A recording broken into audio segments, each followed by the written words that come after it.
ang pag-i-imagine o pagpapantasya sa isang babae. Kung ito'y nasa isip lamang, hindi natin masasabing ito'y krimen dahil hindi ito na isisiwalat. Nasa puso, nasa utak ng isang lalaki. Pero pag ito'y ibinulalas niya at ipinagmalaki sa publiko ang kanyang pagpapantasya sa isang babae, this is definitely a sexual innuendo.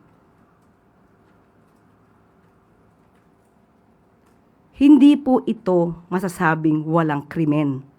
The mere fact na sinabi niya to in public, to the public, pertaining to a particular person,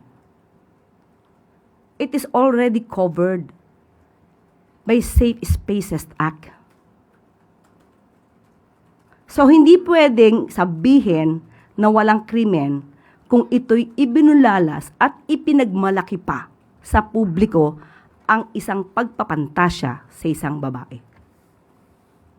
Yusek, bilang babae ba na-offend kayo?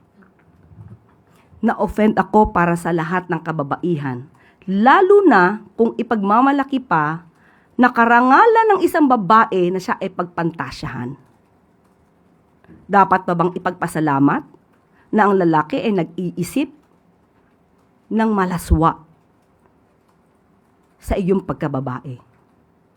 Nagkataon lamang siguro na siya ay nakasuot ng isang suit